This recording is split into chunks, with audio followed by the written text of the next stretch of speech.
It's a nice nanny, mate. It's a good nanny. Righto, let's get that in, eh? That's a cracking Let's nanny. get that in. That's the one. Wow, tell you what. That's a beautiful fish. Well done, mate. Just come back from a day offshore chasing reef fishing. We've come home with this beautiful nanny guy. Now I'm about to fillet it, and one of the issues when you fillet is you sometimes lose meat. So what I want to do is run through how I fillet, and also want to get through the wings or the belly flaps of this fish to maximise that recovery, because a few little neat tricks I've learnt from mates of mine. So here we go.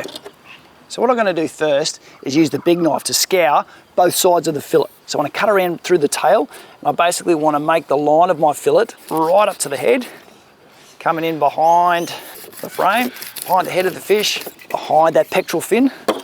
Once I've scoured one side, I want to flip it over. And the reason I do that is to keep the line of the fish. Once you take a fillet off one side, it starts to flatten out, and it makes it kind of hard when you go over the other side. I'm going to start at the head.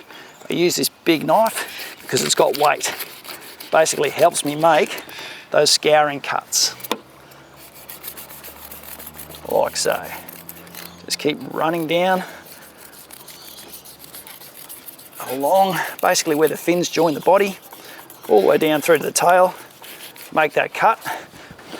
Having done that, I'm then going to pick the filleting knife, so it's a finer blade knife. To do this, I get my fingers in basically over the fillet. All I'm going to do is use this really sharp part of the knife. I'm basically going to feel the bones. I'm going to run it along, very carefully, along the frame of the fish, or those bones. They're basically the guide. You can see what I'm doing.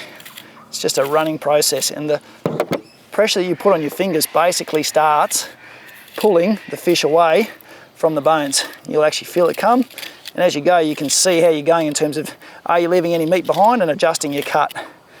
You'll find you get to the middle section, down towards the tail, where what I'm going to do now is, having knocked over some of those bones, I'm going to push this knife using the frame of the fish as a guide. I'm going to push down against that frame, and I'm going to push this knife out, bang, towards there. I'm going to then push downwards and run that cut along all the way to the end where I pop that out. Okay, so the fillet is now starting to come. Here's the bit where we can now run across and get over that rib cage. Work your way along the ribs, following ribs all the way along. This is the bit where we start getting involved. Come down the rib cage. Over there you'll start seeing skin. You know you're getting close to your final cut on the fillet there. Use that knife, follow as much of the bone structure as you can so you don't leave the meat behind. At this point, you start cutting through the fin, from under the pectoral, and we cut our way through to first fillet off. We now repeat the process on the other side using the fine fillet knife. I'm going to basically run along the skeleton, just force the fillet away as you go. Just keep basically running and just using the bones as your guide. And same again, we get to the tail section. I like to push it through using the skeleton as the guide. Push your knife down against the bones, punch it through, run it down to the tail, pop that off. We then come to the rib cage, run it along, and basically cut that off. We've now got 2 fillets off the fish, and it's time to get those valuable wings off. Start with, I want to scale that section of the fish so I can just keep the skin on and cook it as it comes out and off the fish. Use a scaler. I've got the old kitchen scissors here, the Gerbers. Got a serrated edge. I'll also use that to maybe start cutting through a few bits and pieces here. So kind of universal tool for doing it. Pretty versatile. Get rid of my scales. Having scaled the wings of the fish, I'm now going to use the filleting knife again to get rid of those belly flaps. And a good mate of mine, Frankie, who works on charter boats, showed me this really cool technique the other day.